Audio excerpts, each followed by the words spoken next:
بسم الله الرحمن الرحيم. إن الحمد لله نحمده ونستعينه ونستغفره ونعوذ بالله من شرور أنفسنا ومن سيئات أعمالنا. من يهده الله فلا مضل له ومن يضلل فلا هادي له.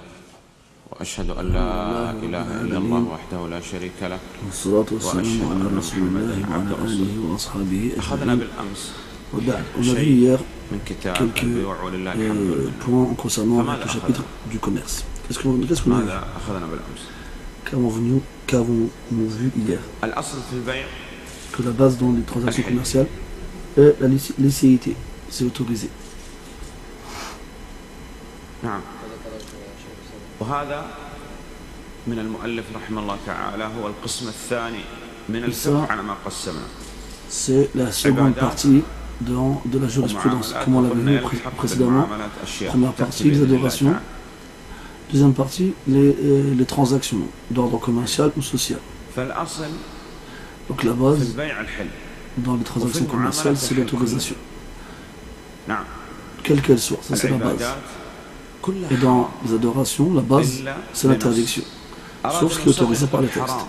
Si quelqu'un veut prier, on dit c'est interdit. Tu pries pas. Tant que tu n'as pas ramené une preuve indiquant que le prophète l'a fait cette adoration, que ce soit une prière, un jeûne ou autre chose, car c'est une adoration. Voilà.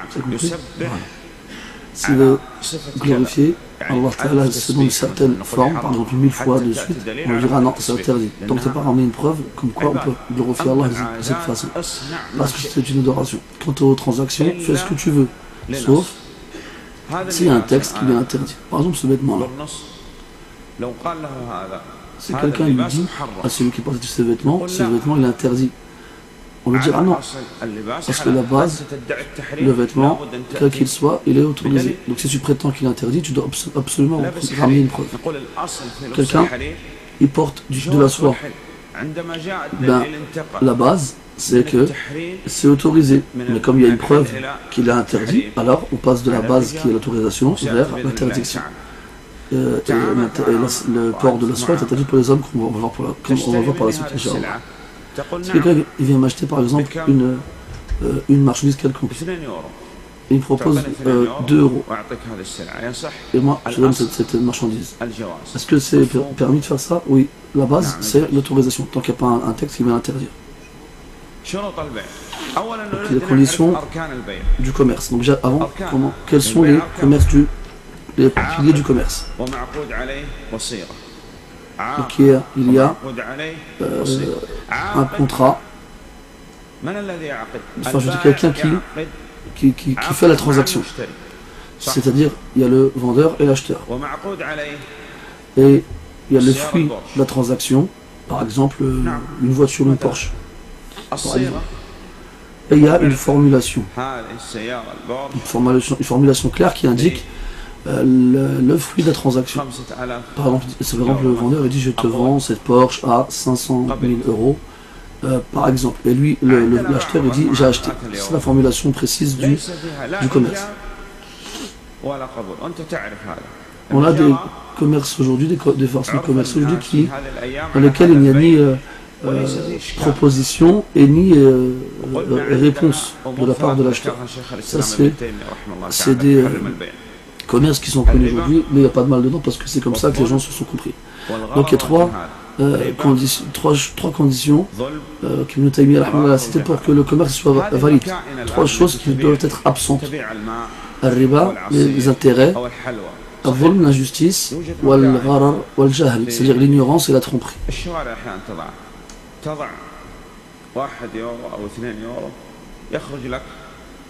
Aujourd'hui, on a des machines, des distributeurs de boissons, par exemple, dans les rues. Et on peut acheter donc une canette en mettant une pièce dans la machine. Et là, quand on achète la boisson, il n'y a pas de formulation de transaction. On ne dit pas j'achète, on ne dit pas je vends. C'est une machine. Et pourtant, le commerce, c'était pas de mal. Puisque c'est des moyens récents et modernes qui font référence indirectement à ces conditions.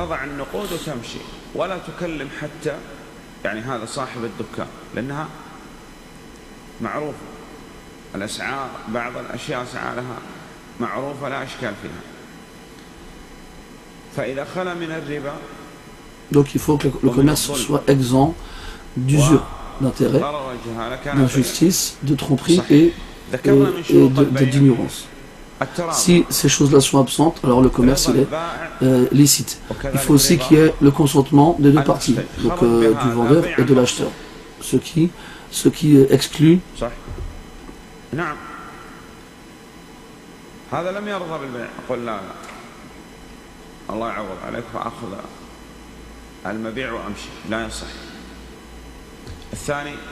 Ce qui exclut le fait d'acheter une marchandise à quelqu'un sans son consentement.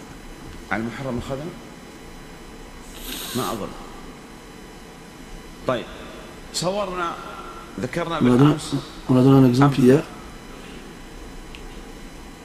plutôt plusieurs exemples. Est-ce qu'il est valide de ce genre de commerce que l'on voit dans certains magasins, comme quoi tout ce qui est vendu dans ce genre de magasin est au même prix, tout est à 10 euros. C'est bon, oui, c'est bon. Pourquoi? Parce que la marchandise elle est connue et le prix il est connu, donc il n'y a pas de problème.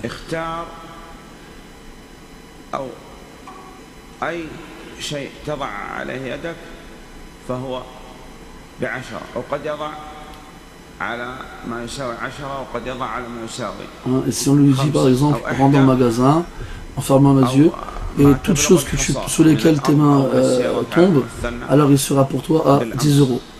Il est possible que la marchandise soit d'une valeur de 10 euros, supérieure ou inférieure.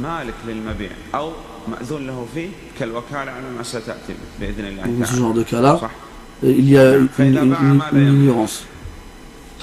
On a dit aussi comme condition qu'il fallait que le vendeur soit propriétaire de la marchandise qu'il vend. S'il ne l'est pas, ou bien on ne doit pas autoriser de la part du propriétaire, alors la vente est nulle.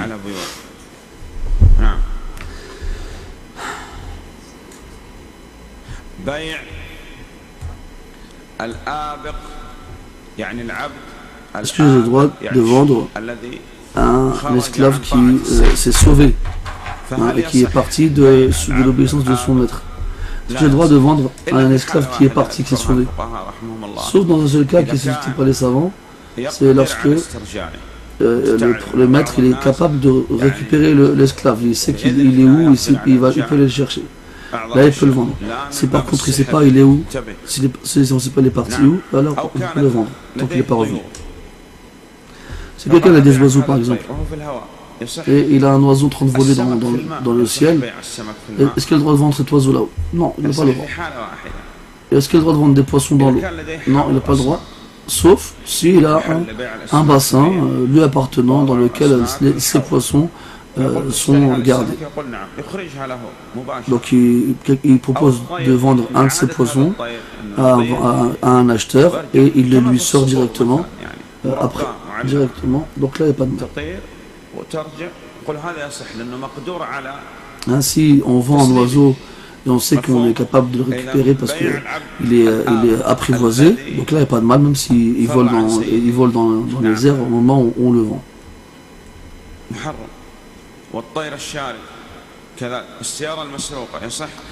Donc ce qui exclut l'oiseau qui nous appartient mais qui nous a échappé, on ne peut pas le vendre tant qu'on ne l'a pas récupéré. Comme le fait de vendre une voiture volée, ça revient au même. مختلفة في الثمن، لكن إذا متساوي في الثمن قلنا يصح. لديه معرض سيارات نوع واحد أو أجهزة هواتف محمولة نوع واحد، وقال خذ أي جهاز إما اللون الأبيض أو الأحمر أو الأزرق، يصح ولا إشكال في هذا. طيب هل يصح بيع الحمل؟ Est-ce qu'il est permis de vendre le fœtus dans le ventre de sa mère? Non. Pourquoi? Parce que c'est une tromperie. Parce qu'il est possible que le fœtus naisse, mort pardon. Il peut être un mâle, il peut être une femelle, il peut être boiteux ou autre. Est-ce qu'on a le droit de vendre une chamelle pleine? On a le droit? Oui, il n'y a pas de problème. Est-ce qu'on peut vendre une maison sans regarder les fondations, ni la plomberie, ni les installations électriques? Oui, on peut.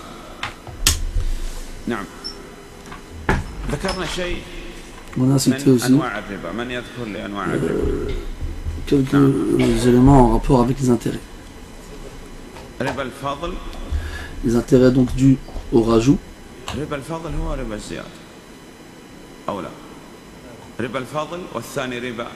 Et le second, les intérêts dus à l'ajournement, le fait de retarder.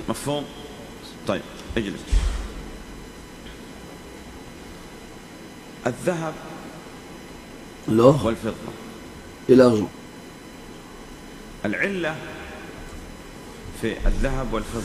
La cause concernant l'or et l'argent, c'est la valeur. Aujourd'hui, l'équivalent de l'or et l'argent, c'est la monnaie, les billets et les pièces. Est-ce qu'il est valide de vendre de l'or contre d'acheter de l'or avec de l'or, ou de l'argent avec de l'argent? Oui, c'est valide. Avec combien de conditions? Deux conditions. Le fait de s'échanger la marchandise et l'argent sur place. Donc le taqabud, il faut que l'échange ait lieu sur l'endroit où la transaction a lieu. Et deuxièmement, la quantité.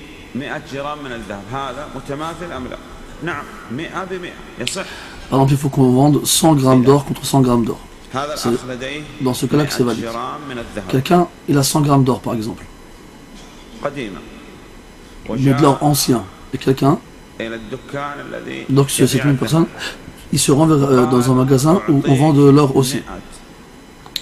Il dit au vendeur, je te donne 100 grammes d'or vieux et utilisé, et tu me donnes 100 grammes d'or neuf. Est-ce que c'est valide? Oui, c'est valide. Pourquoi? Parce que c'est 100 grammes contre 100 grammes. Et ce sont des équivalents, et il y a eu un échange qui a eu lieu sur place. Donc c'est une forme valide, dans laquelle il y a un échange de la marchandise à l'endroit où la transaction a eu lieu, et la quantité est l'équivalente. Donc c'est valide. Un autre, il possède de l'or ancien. Et celui-ci, il a de l'or nouveau. Alors, celui qui a le magasin, il dit quoi? Moi je vais prendre de l'or ancien pour te donner du neuf? Non, c'est pas possible. Je vais te prendre 100 grammes d'or ancien utilisé contre 80 grammes d'or. Et l'échange a lieu sur le lieu de la transaction. Est-ce que c'est valide ou pas? Non, ce n'est pas valide. Ça, c'est des intérêts. Qu'est-ce qu'il doit faire alors? Il a de l'or ancien. Il vend l'or ancien à 1000 euros par exemple. Et avec les 1000 euros, qu'est-ce qu'il fait? Il va acheter l'or nouveau. Ça, c'est une image, un exemple. Autre exemple. Quelqu'un vient et il propose de l'or à quelqu'un d'autre. 100 grammes contre 100 grammes. 100 grammes contre 80 grammes, pardon. Ce n'est pas licite. Alors, il lui répond, je t'achète ces 100 grammes d'or, utilisé et ancien, contre 1000 euros. Alors il accepte, il lui donne. Il donne l'or.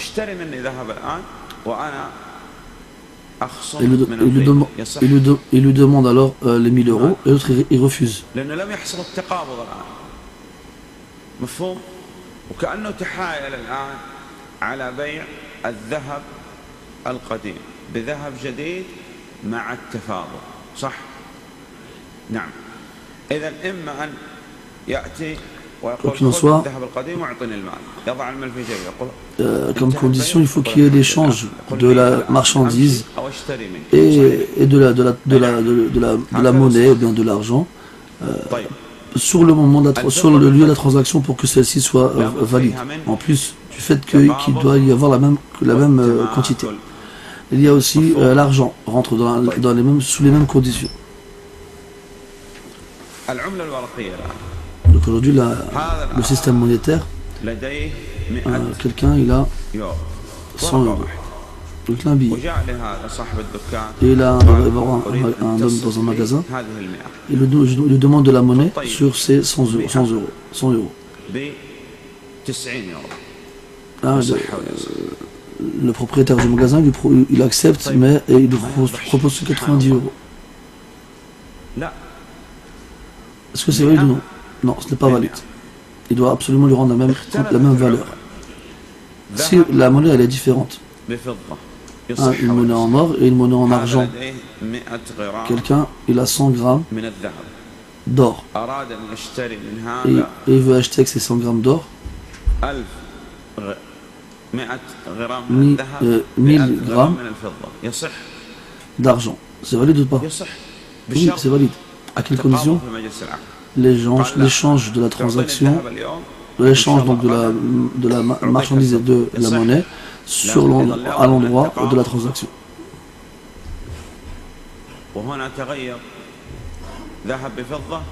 Et comme ce n'est pas la même nature, c'est-à-dire un c'est de l'or, l'autre c'est de l'argent, il n'y a pas comme condition que ce soit de quantité équivalente. Quelqu'un il va voir quelqu'un qui a de l'or. Il lui dit, je veux que tu me vendes 1 kilo d'or. À 1000 euros par exemple.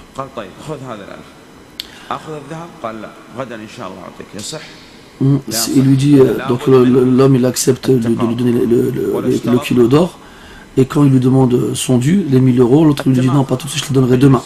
Est-ce que c'est valide ou non? Non, ce n'est pas valide. Pourquoi? Parce que l'échange n'a pas eu lieu au moment de la transaction, c'est-à-dire qu'il n'a pas reçu d'argent sur place, il faut qu'il le reçoive sur place au moment où il accepte. Il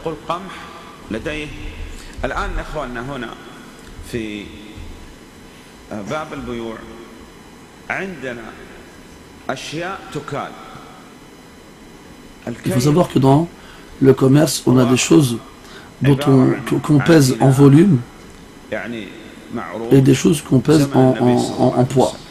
Comment on fait pour savoir la différence? Il faut venir au texte, au texte de la Sunna et voir comment le prophète sallallahu alayhi wa sallam voyait les choses. Aujourd'hui, quand on regarde bien, tout est pesé par le poids. Il n'y a plus de détermination du volume.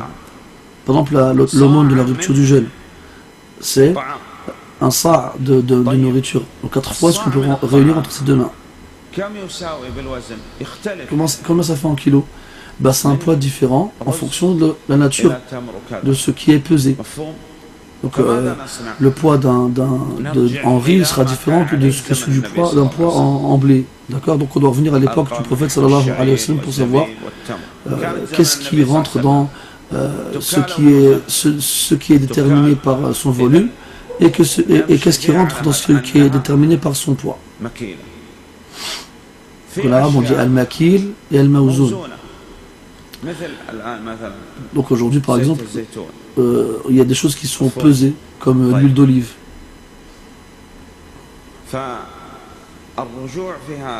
Donc on doit, pour savoir cela, c'est quoi qui est en volume ou en poids, on doit revenir à l'époque du prophète sallallahu alayhi wa sallam dans les textes et savoir qu'est-ce qui rentre dans quelle catégorie. Donc on a dit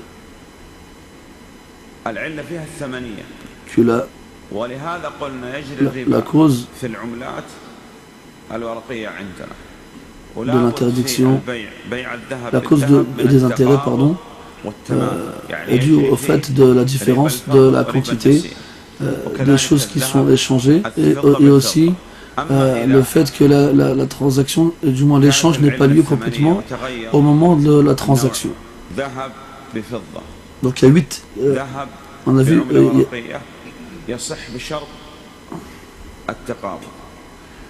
et on a le droit d'échanger les choses de nature différente, même si la quantité n'est pas équivalente, à condition que la transaction a lieu complètement au moment de l'achat.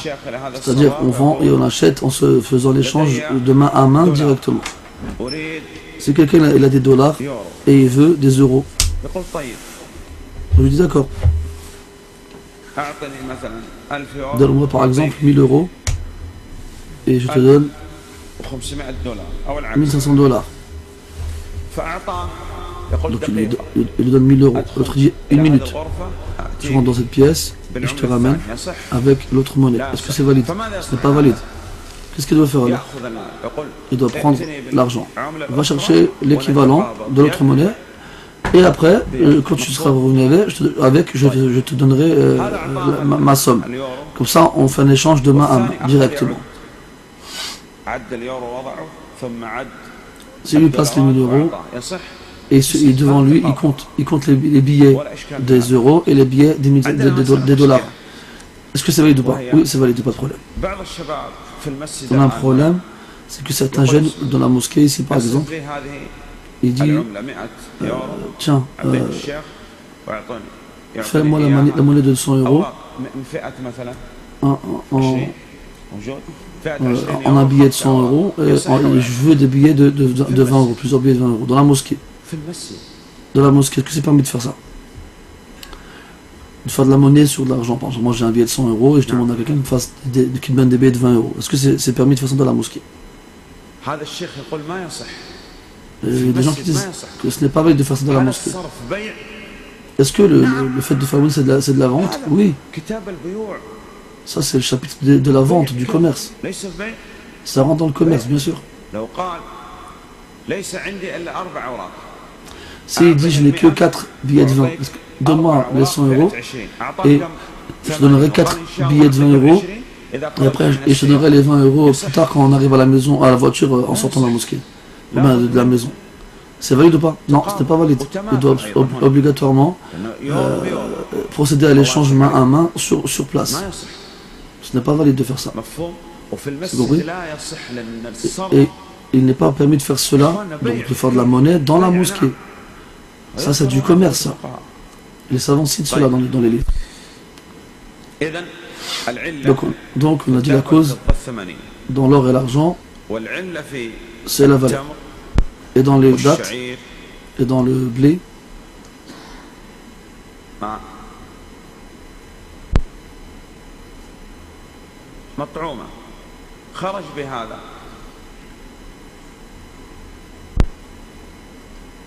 اريال هذا اللي يغسل به الملابس صابون اريال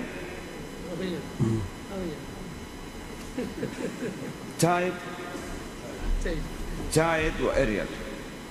Si on prend des lessives par exemple comme Ariel, نحن نسميه اريال لديه اريال. Quelqu'un il a de la poudre pour faire la lessive, Ariel, et un autre il a du Bonux par exemple. Est-ce qu'il est obligatoire qu'il soit équivalent?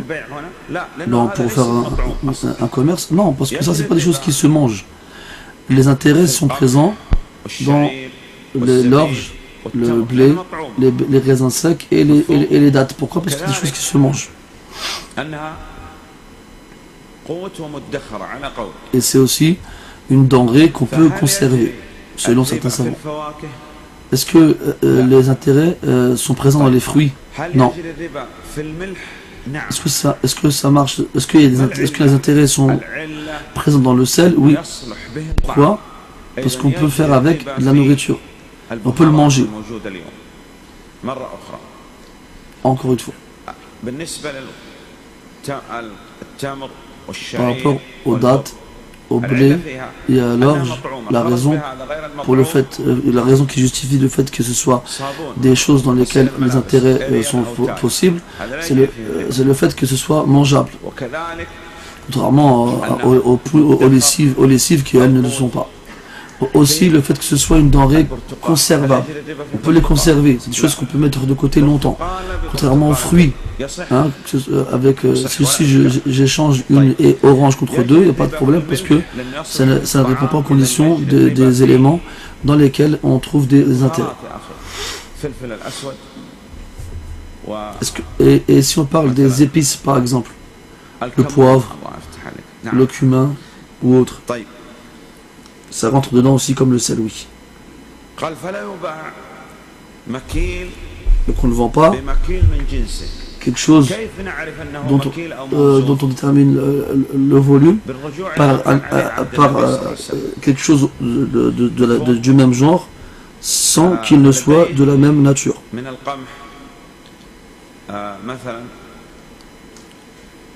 Par exemple, j'ai du blé. On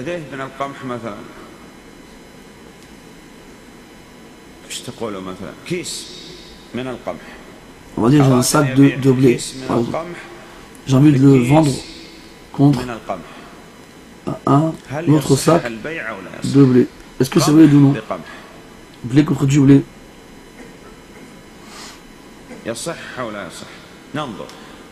On regarde. Déjà on regarde est-ce qu'ils sont tous les deux volumineux ou bien est-ce qu'ils sont pesables. Donc là ils sont tous les deux volumineux. Maintenant on regarde combien ça, à quoi ça, combien c'est équivalent. C'est équivalent. Il y en a un c'est équivalent à 100, l'autre 90. Alors on ne peut pas faire cet échange là parce qu'il faut qu'ils aient la même quantité, le même volume. Si par exemple tu vas au magasin, il lui dit écoute tu me vends du sucre. Tiens le sucre, donne-moi de l'argent. Non, j'ai du sucre à la maison, j'en ai, je te le ramène demain, parce que j'ai besoin de sucre maintenant. Je vais faire du thé pour mes invités. Et demain, Inch'Allah, je te ramènerai du sucre. Est-ce que c'est valide ou non? On va prendre du blé, comme ça ce sera plus simple. Donne-moi du blé, je vais faire du pain pour mes invités.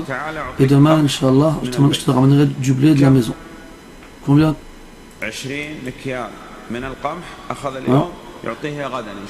20 kilos de blé. Donnez-moi maintenant, je te rendrai l'équivalent demain. C'est valide ou pas? Non, ce n'est pas valide. Pourtant, c'est deux éléments dont le volume se détermine de la même façon.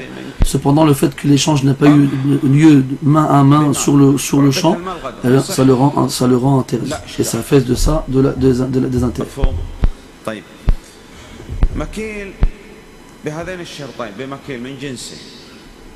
Donc on a deux éléments dont on détermine le volume de la même façon et de la même nature.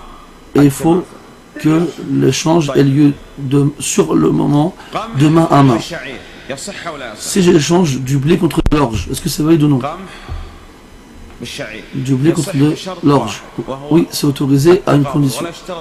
L'échange de main à main sur le coup. L'autre condition n'est pas demandée ici parce que c'est de nature différente. Des dates contre des dates. Deux conditions. L'échange de main à main et l'équivalence dans le volume. Quelqu'un il a des vieilles dates et un autre il en a des nouvelles. Le premier dit à l'autre, je te donne 20 mesures des vieilles dates contre 20 mesures des nouvelles.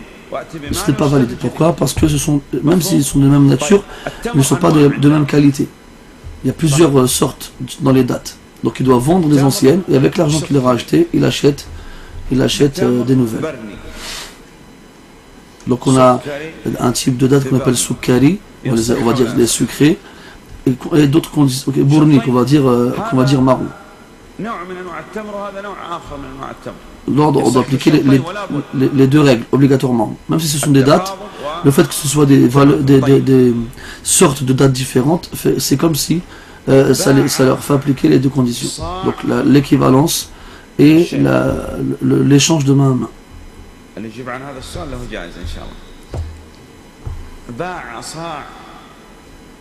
Quelqu'un il vend un volume de dattes sucrées contre 4, enfin l'équivalent d'une mesure. Sauf que le cheikh il a dit la même chose. Donc si j'ai par exemple un sa' qui est équivalent à 4 fois ce que j'ai entre les mains, de dattes sucrées, et je veux les échanger contre 4 fois ce que je peux réunir entre les mains avec de dates d'autres sortes. Est-ce que je peux? Oui, je peux.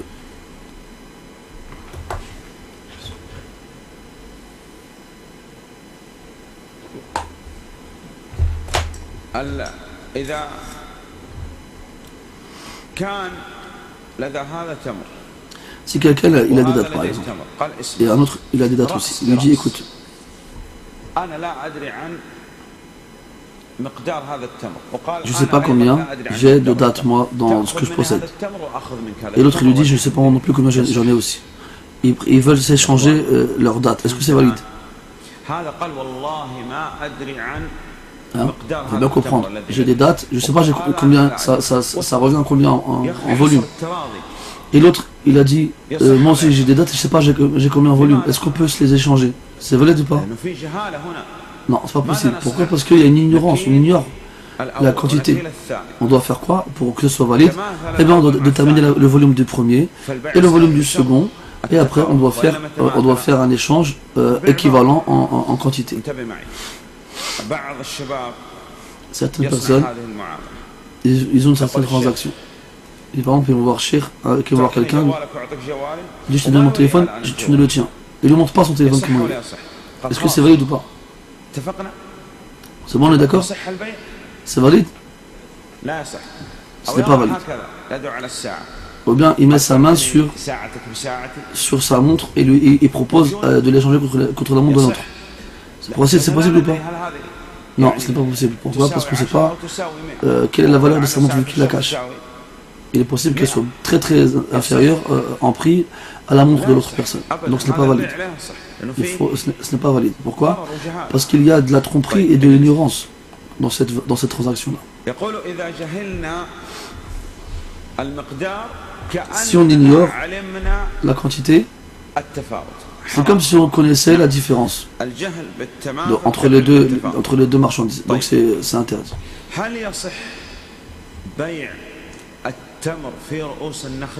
Est-ce qu'on a le droit de vendre les dattes qui sont encore accrochées au palmier, donc elles sont encore en haut du palmier? Quelqu'un, il a par exemple un champ dans lequel on trouve des palmiers. Quelqu'un, il vient le voir, il lui dit, je veux t'acheter des dattes.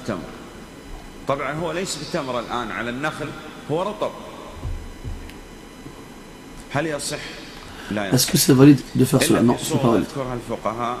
Sauf dans un seul cas que les savants ils déterminent.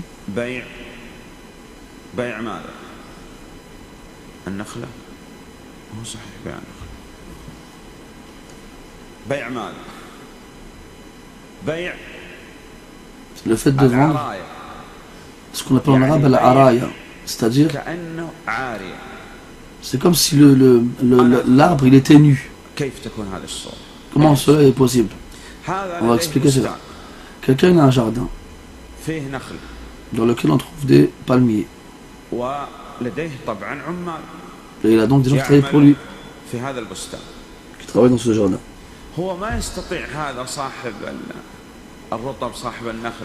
Le propriétaire, lui, il ne peut pas les nourrir en date. Pourquoi? Parce que s'il les nourrit en date, ils vont prendre tout ce qu'il y a dans le jardin. Donc si tu manges aujourd'hui des dates, tu peux manger beaucoup de dates. Après on a les dates fraîches. On a les dates fraîches qu'on peut manger en grande quantité. Et on a les dates qui sont, elles, sèches, qu'on a tendance à ne pas pouvoir manger en grande quantité.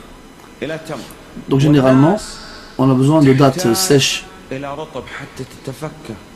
on a aussi besoin de dates fraîches. Parce que c'est comme un fruit, c'est quelque chose de frais. Quelqu'un, par exemple, il veut des dates fraîches. Et il n'a pas d'argent pour acheter des dates fraîches. S'il l'avait, il l'aurait fait. Donc il va voir le propriétaire du jardin, il lui dit donne-moi des dates fraîches et je te donne en échange des dates sèches que tu pourras donner aux gens qui travaillent pour toi. Est-ce que c'est valide ou non? Il a dit oui, c'est valide. Donc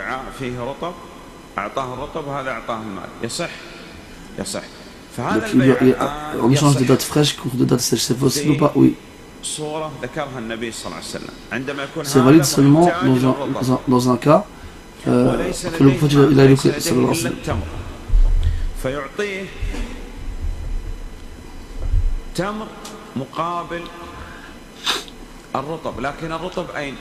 Donc il donne des dates sèches, des dates fraîches, mais à une seule condition, c'est que les dates fraîches soient encore accrochées à l'arbre.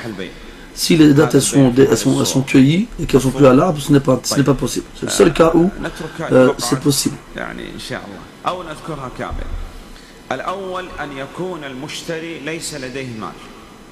Donc, première condition pour ce genre de cas-là, il faut que l'acheteur il n'a pas de quoi acheter la marchandise si ce n'est des dattes par exemple. Il a besoin de dattes fraîches, ce qui exclut celui qui n'en a pas besoin.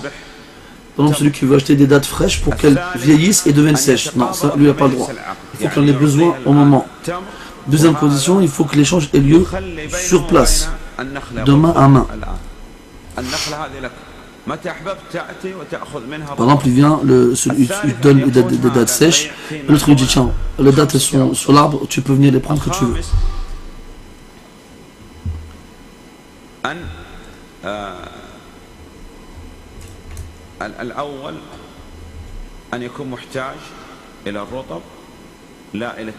Donc on a dit qu'il doit avoir besoin des dattes fraîches.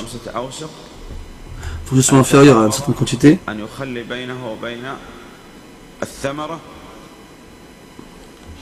Et il faut que le propriétaire des dattes fraîches lui laisse le moyen de les prendre lui-même. Et il faut qu'il y ait ce qu'on appelle une détermination. Et ça c'est possible que chez les professionnels. Il y a des gens qui vont regarder un palmier, il va l'observer, et il va être capable de déterminer le volume, c'est-à-dire la quantité des dattes juste en regardant l'arbre. Donc en regardant l'arbre, s'il voit que c'est inférieur à 5 awsuq, qui est une unité de mesure propre aux dates, alors il peut le faire. Si c'est supérieur, il ne peut pas. Donc on a le droit de vendre des dattes fraîches contre des dattes sèches lorsque ces conditions sont réunies. Donc l'échange sur place. Est-ce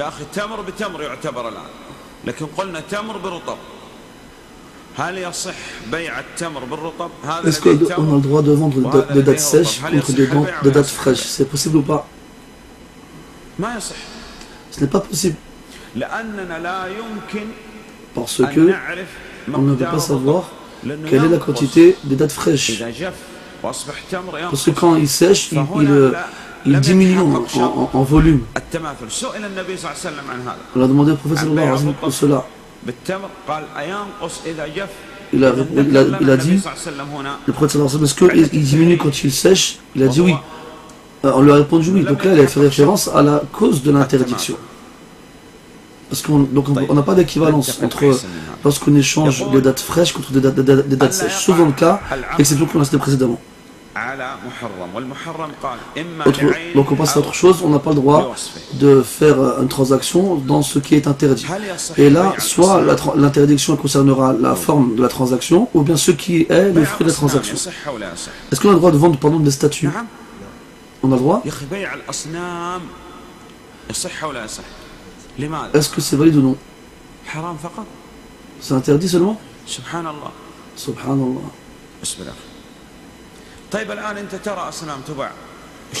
Tu vois des statues qui se vendent, qu'est-ce que tu fais? Tu les achètes? Des statues. Ce n'est pas valide. On va prendre un autre exemple, vendre du vin. C'est pas bon? D'accord. Pourquoi?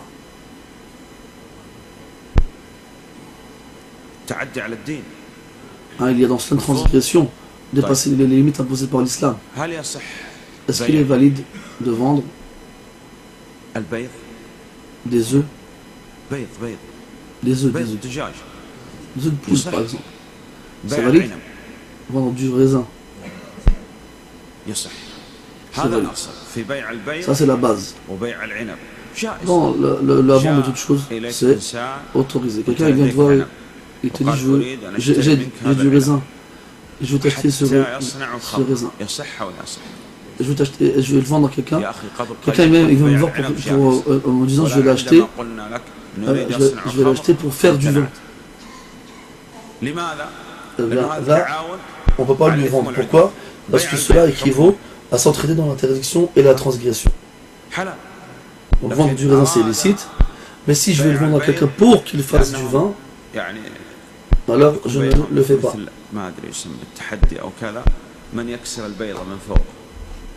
يصح البيع هنا؟ لا، لأنه يؤدي إلى محرم. طيب كل ما أدى Donc tout ce qui amène à une interdiction est une interdiction, devient interdit. Et si ça amène à quelque chose d'autorisé, alors ça reste autorisé. Quelqu'un veut des raisins pour les manger, il n'y a pas de problème.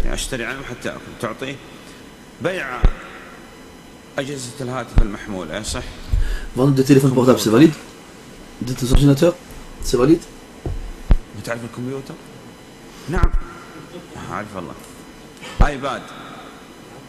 Un iPad par exemple. أنا أتكلم عربي إن شاء الله يصح، لكن تعلم من هذا cela est valide استعمل à condition مبيع في محرم تعطيه de ne pas savoir que cela va être utilisé dans le haram, dans l'interdiction. C'est-à-dire, s'il vient de voir et te dit clairement qu'il va faire ça dans l'interdiction, tu ne le prends pas. Vendre de la drogue, c'est valide ou non?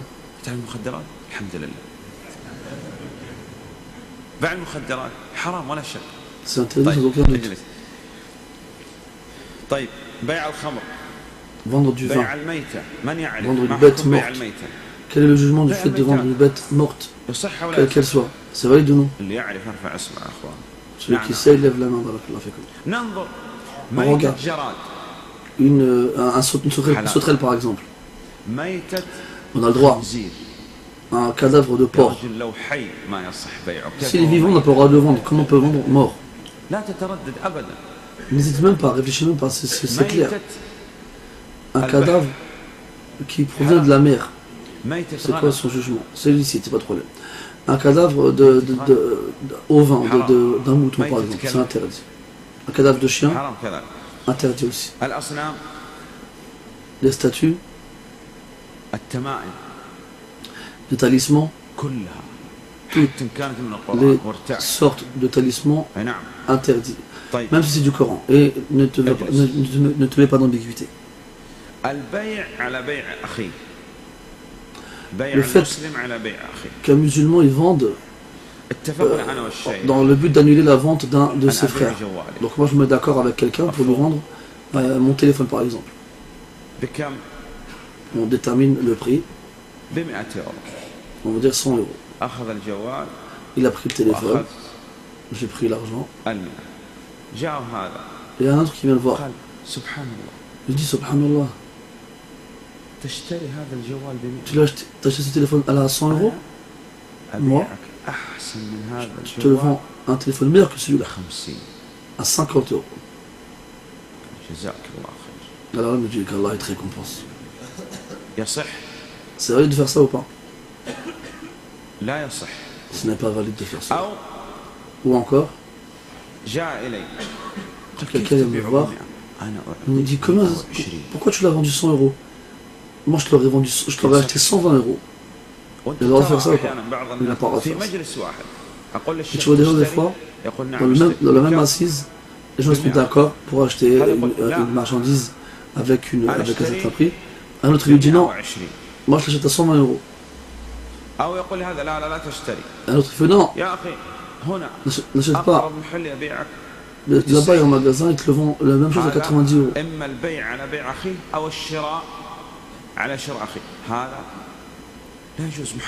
Donc tout cela est interdit, parce que ça amène à l'annulation d'une transaction entre deux musulmans. On a une autre forme qu'on appelle la vente aux enchères. Donc on a une annonce dans un magazine par exemple, comme quoi dans tel jour, à telle heure, on trouvera dans tel endroit une vente de voitures. La première voiture elle est proposée, les gens les arrivent. Le prix de départ il est déterminé à 1000 € par exemple. Et il y en a un qui va dire moi je propose 2000, un autre va dire non moi je propose 3000 €. Donc chacun il va faire une proposition. Et là cette forme-là ne rentre pas dans l'interdiction qu'on a citée précédemment parce que il n'y a pas eu encore de transaction. Donc deux personnes se mettent d'accord, par exemple,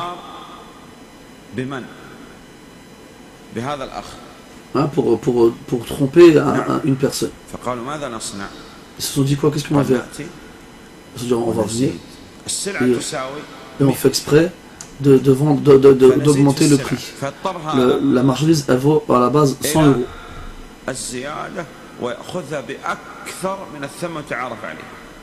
Et il va faire exprès, un des deux va faire exprès de proposer plus dans le but d'augmenter la valeur de la marchandise afin que la troisième personne achète la marchandise plus chère que sa valeur de base. Et ça, cela est interdit. Parce que ça amène une nuisance à l'égard de l'acheteur, dans le cas où c'est l'acheteur qui subit cette injustice, ou du vendeur dans le cas où c'est lui qui subit cette injustice-là. Ça, c'est ce qu'on appelle un najash. C'est le fait d'augmenter la valeur du prix, le prix pardon, dans le but de faire une nuisance soit à l'acheteur ou soit au vendeur. Et cela est interdit. C'est interdit. Et on sait très bien qu'il y a des gens qui jouent la comédie dans ce but-là et qui se mettent d'accord là-dessus.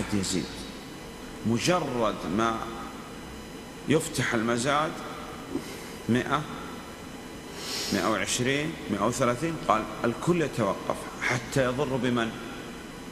بالبائع. اتفقوا الآن، تحاول عليه. طيب،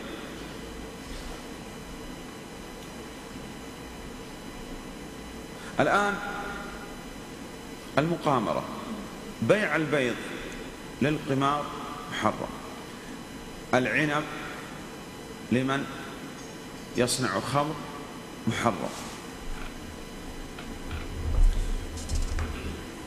بيع السلاح، ما حكم بيع السلاح؟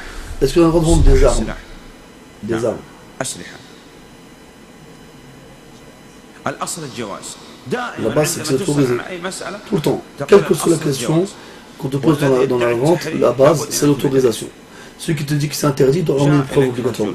Quelqu'un vient te voir et te dit, s'il te plaît, vends-moi une bombe.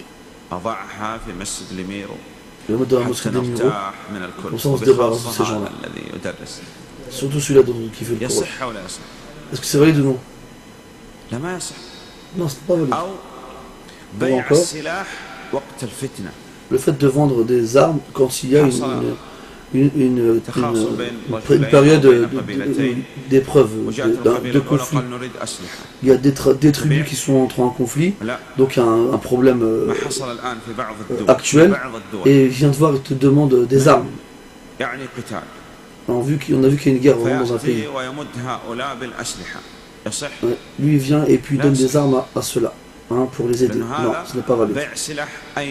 Parce que là, ça revient, parce que ça c'est le fait de vendre des armes dans le moment où il y a des problèmes entre les gens.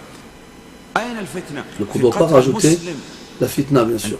Et là on parle du fait de tuer de ce genre de problème entre les musulmans. Donc on sait que dans certains pays, les musulmans ils sont retués.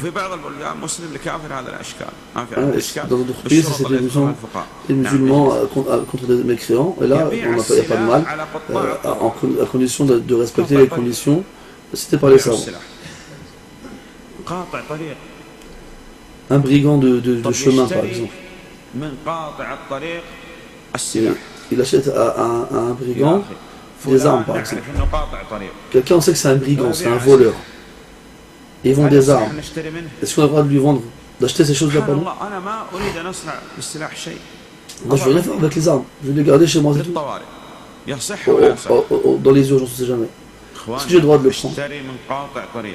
J'ai le droit ou pas d'acheter ce qui provient d'un brigand, d'un voleur? C'est valide ou pas? C'est pas valide. Pourquoi? Parce qu'on l'aide dans l'interdiction. Et Allah il interdit à se concentrer dans l'interdiction et la transgression.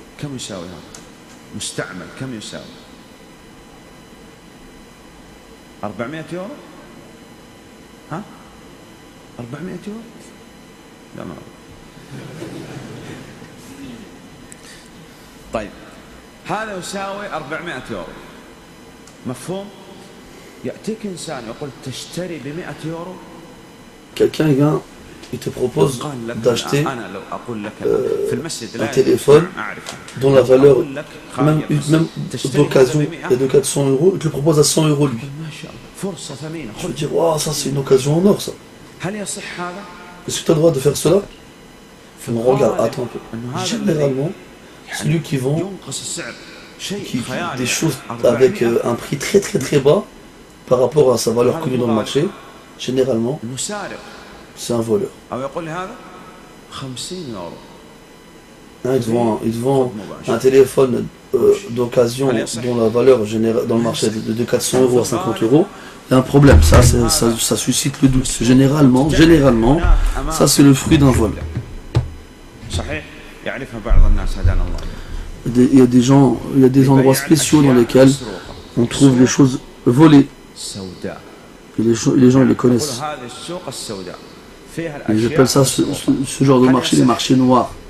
Est-ce qu'on a le droit d'acheter ces choses-là? Non, on n'a pas le droit.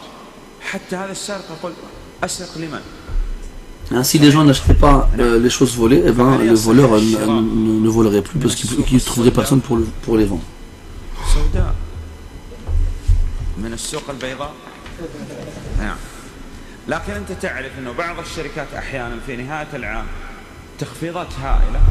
Quand ça ne rentre pas dedans les soldes, bien sûr.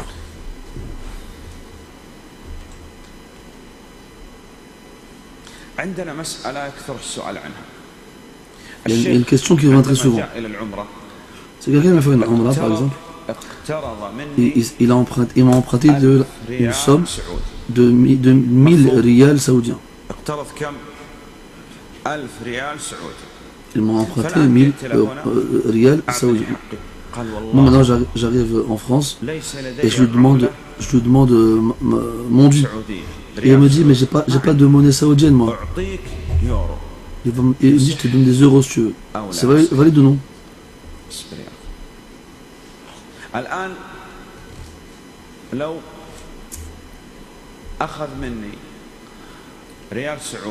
Si il a pris de moi des riyals saoudiens et il me rend avec des euros, il l'échange contre des euros. On m'avait dit que c'était obligatoire, c'était permis, pardon, à condition qu'il y ait un échange de main à main sur le moment. Mais lui là, il m'a emprunté, il n'a pas échangé, il m'a emprunté une somme d'argent en riyals et au moment où il doit me rendre mon dû, il a des euros, il n'a pas de riyals. Ça, il est possible que ce soit un moyen de tomber dans les intérêts sans le savoir. Donc le problème c'est qu'il n'y a pas eu d'échange de main à main ici.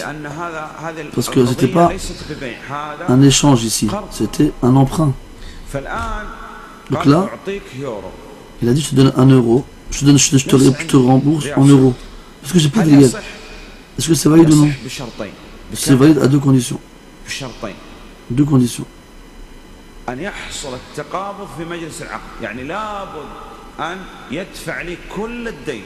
Il faut qu'il me donne tout le montant de la dette au même moment. Il n'a pas le droit de faire, par exemple, de me donner une moitié aujourd'hui et l'autre moitié demain. Non, parce que là, ça revient à faire de la monnaie, à faire de l'échange. De la vie comme condition dans ce cas-là, il faut qu'il y ait un échange de main à main sur place.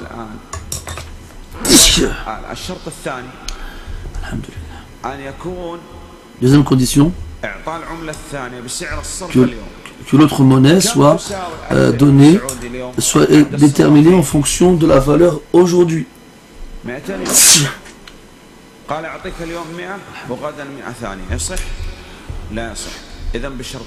Donc deux conditions, l'échange de main à main sur place et que l'échange de la monnaie soit conforme à la valeur actuelle.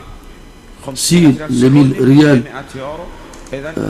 sont équivalents à 500 €, alors il donnera les 500 €, comme ça, ce sera valide. Dans ce cas-là, c'est valide. Et en dehors de ce cas-là, ce n'est pas valide. Mais à condition que l'emprunt, au départ, quand il est venu m'emprunter de l'argent, quand il est venu en Umrah, ne soit pas dans le but, justement, de me tromper et de ruser avec moi.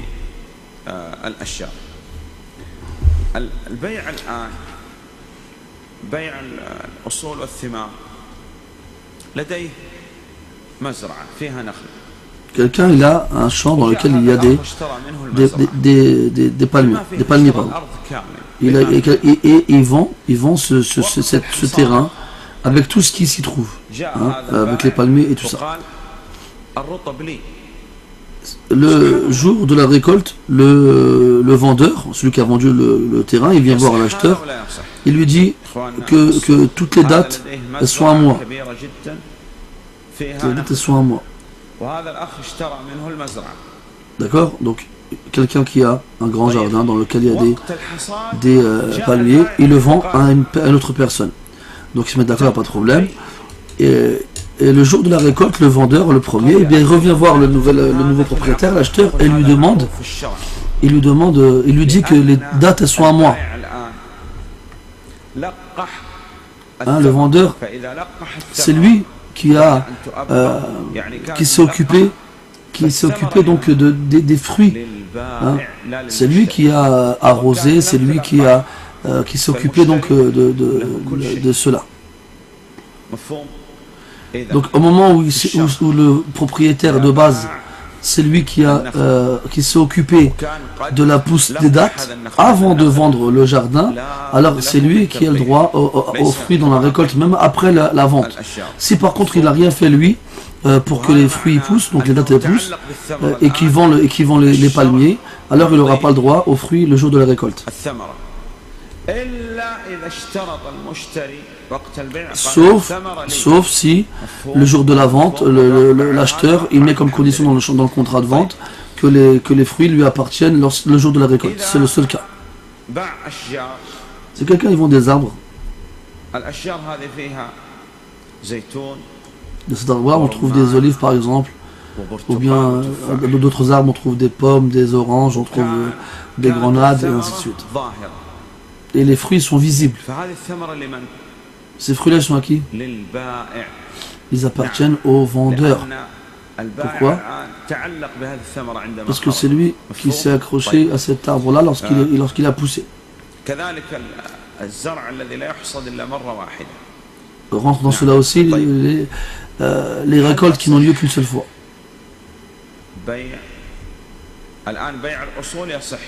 Donc on a le droit de vendre entre les bases, de vendre tous les arbres qui se trouvent sur la même terre. Cependant, il faut que les fruits apparents subsistent sous la propriété du vendeur. Et si c'est des dates, il faut que ce soit le propriétaire qui se soit occupé de la pousse de ces dates-là, pour qu'elle lui appartienne, même après la vente, le jour de la récolte. S'il n'a rien fait, lui, ça appartient à l'acheteur.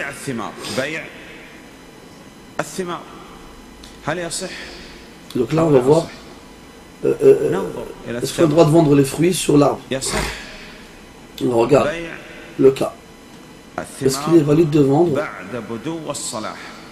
Est-ce qu'il est valide de vendre des fruits sur l'arbre à partir du moment où on sait, c'est visible qu'ils sont mûrs, qu'on peut les manger, c'est-à-dire? Oui, on a le droit.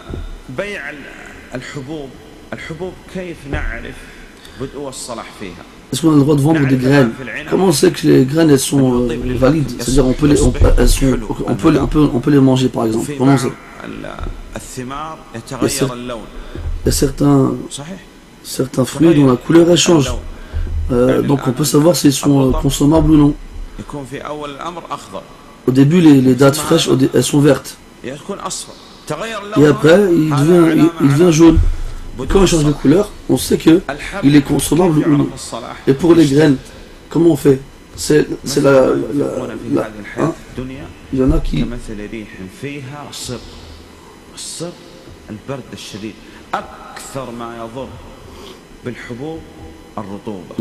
Quand les graines elles sont dures, elles sont consommables. Et quand elles sont molles, elles sont plus consommables. Et ce qui fait le plus de mal aux graines, c'est l'humidité. حتى يجف ثم يدخل مرة أخرى. نعم. طيب. دائما يعني في الغالب أن الإنسان يتطلع لما في أيدي الآخرين. صحيح؟ فعندما يرى هذا الجوال في يد أخيه يريد. Tu as remarqué que les gens toujours s'accrochent à ce qu'il y a dans les mains des autres. Ça c'est quelque chose d'humain. Généralement dans les ventes, il y a certaines personnes qui se précipitent de temps en temps dans l'achat. Il y en a qui se précipitent dans la vente. Alors Allah Ta'ala, il nous a donné une facilité dans l'achat, dans la vente. C'est ce qu'on appelle, dans les livres de jurisprudence, le choix. C'est-à-dire on a le choix. Est-ce qu'il continue cet achat ou non? Est-ce qu'il continue cette vente ou non? Que ce soit l'acheteur ou le vendeur. C'est ce qu'on appelle le choix. C'est-à-dire on a le droit d'aller jusqu'au bout de l'acte ou de se rétracter. J'ai demandé à quelqu'un de me vendre un livre, par exemple. Il m'a dit oui. Combien? Il me dit avec 1 euro.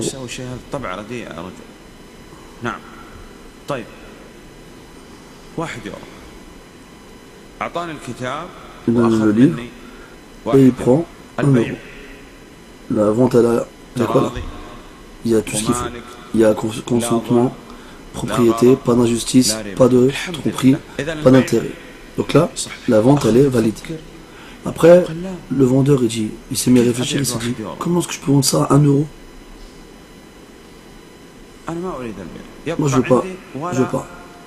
Je préfère le garder, et même si je ne gagne pas 1 euro. Alors, on regarde là maintenant. Donc là, il a choisi de se rétracter.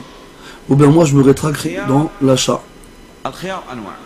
Le choix, il est de différentes sortes. Premièrement, le choix dans l'assise. On est toujours ensemble sur place.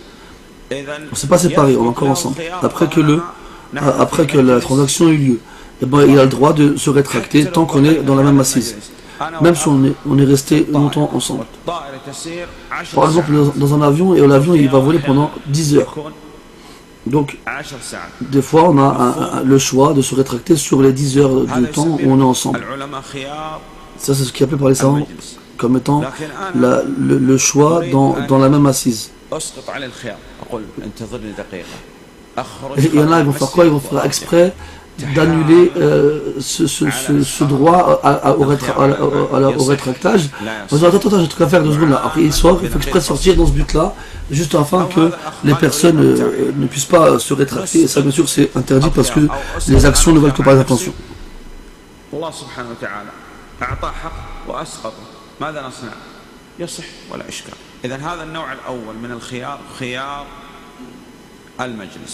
Donc, premièrement, premier type de rétractage possible, c'est lorsqu'on est au même endroit. Qu'on ne s'est pas encore séparé après la transaction, la finalisation de la transaction. Dans un magasin qui vend des vêtements, quelqu'un vient, il achète des vêtements, il achète, il n'y a pas de problème. Et après avoir acheté, il reste toujours dans le même magasin. Il reste toujours dans le même magasin et il décide de reprendre son argent. Et bien là, il a le droit. بدون تقصد يعني تقصد إسقاط الخيار رجع قال ما أريد هذا الثوب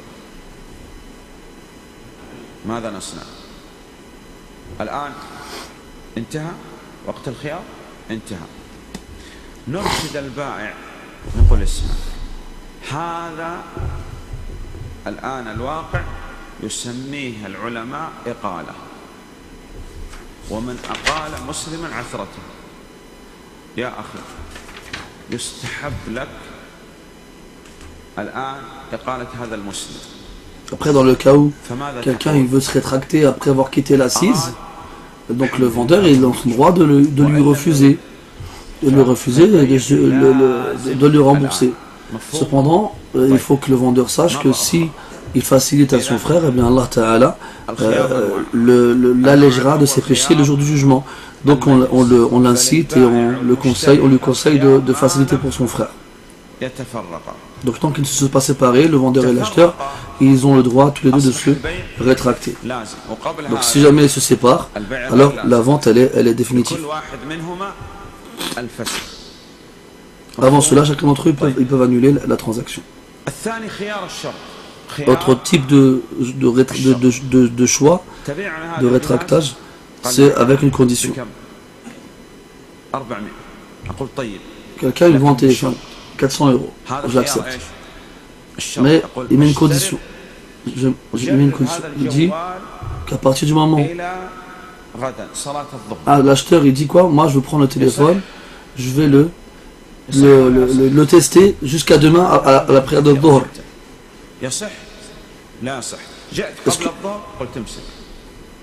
Et moi je viens le lendemain avant Dhuhr et je dis non, tiens reprends ton téléphone, j'en veux pas. Et remets mon argent. Est-ce que c'est valide ou pas? Oui, c'est valide. Pourquoi? Parce qu'ils se sont mis d'accord sur une condition. Si jamais il vient après Dhuhr, hein, la condition c'était déterminée par un temps précis, avant Dhuhr le lendemain. Si jamais il vient le lendemain après Dhuhr, alors ce n'est pas valide. Et il faut qu'il respecte le temps qui a été déterminé.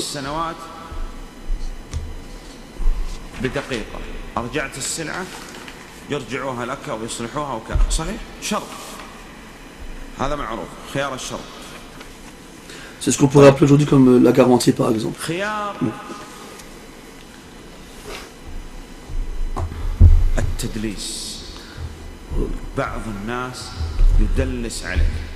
Il y en a des gens qui nous trompent. C'est-à-dire ils vont nous dire une chose en apparence qui indique quelque chose, alors qu'à l'intérieur c'est autre chose. Par exemple, quelqu'un il vend un appareil.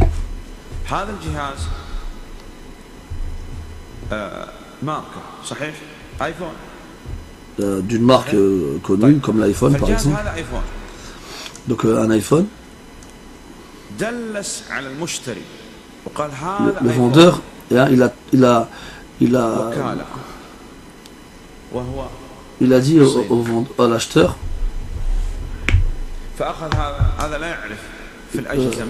qui le vendait. Donc à 400 €. Mais le problème c'est que c'est en fait une copie chinoise, c'est pas quelque chose d'original. Il lui a vendu 400 €. Et alors qu'il ne vaut même pas 10 €. Alors l'acheteur il a acheté, il a pris, il est parti et il s'est rendu compte parce que c'était un faux, un chinois. Alors il va voir le vendeur, il lui dit tiens rends-moi mon argent, c'est pas un vrai. Et lui dit non c'est bon, on s'est quitté, on s'est mis d'accord sur le prix, tu m'as dit oui et maintenant j'ai pas l'obligation de te rembourser. C'est valide cette forme là ou pas? Ce n'est pas valide, non. Parce qu'il l'a trompé.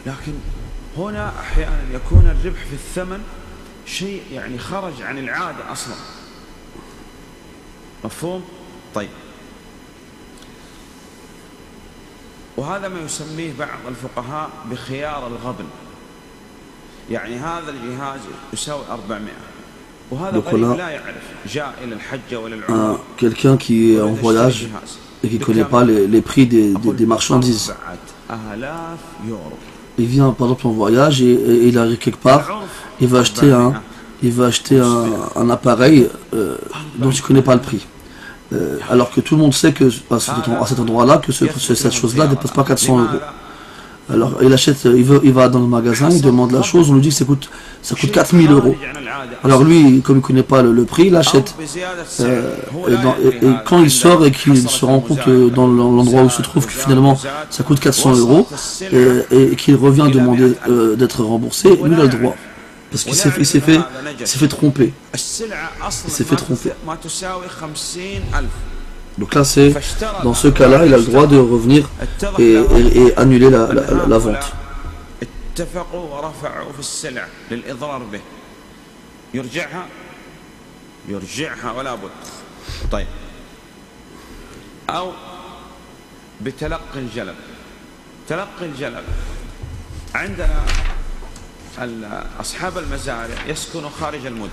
Donc on a les agriculteurs, ils vivent à l'extérieur des villes, bien sûr, parce qu'ils ont leur champ sur place.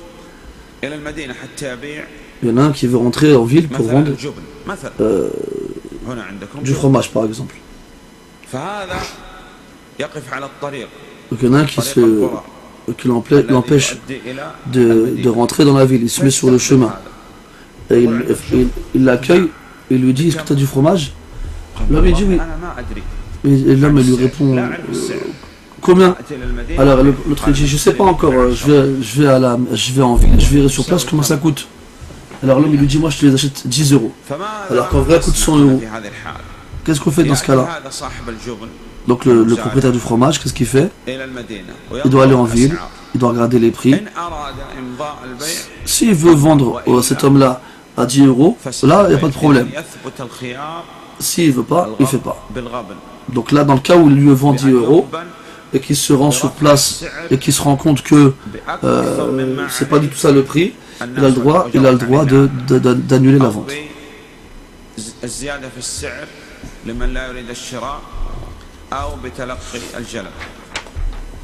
خير التدليس ذكرنا أنه يدلس عليه أحيانا في بهيمة الأنعام.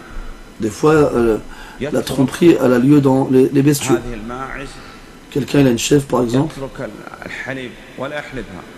il ne va pas la traire une longue période, un jour ou deux. Quelqu'un il vient et il voit que sa mamelle elle est immense, elle est grosse, elle est remplie. Alors il croit que cette chèvre-là, elle est bien, elle est bonne. Alors qu'est-ce qu'il fait? Il va proposer un bon prix, supérieur à son prix de base. Quand est-ce qu'il va se rendre compte de sa vraie valeur? Quand il va la traire. Parce que quand il va la traire et qu'il se rendra compte que sa mamelle finalement elle n'est pas aussi grosse que ce qu'il avait vu, alors là il a le droit de venir annuler la vente. Il a le droit, c'est un choix. Mais cependant, il doit rembourser le lait qu'il a trait de la chèvre avec un équivalent en date, par exemple, 4 fois ce qu'on peut dire entre ces deux mains. On va s'arrêter pour là. الله أعلم صلى الله على نبينا محمد وعلى آله وصحبه. 11:10 والنصف إن شاء الله تعالى.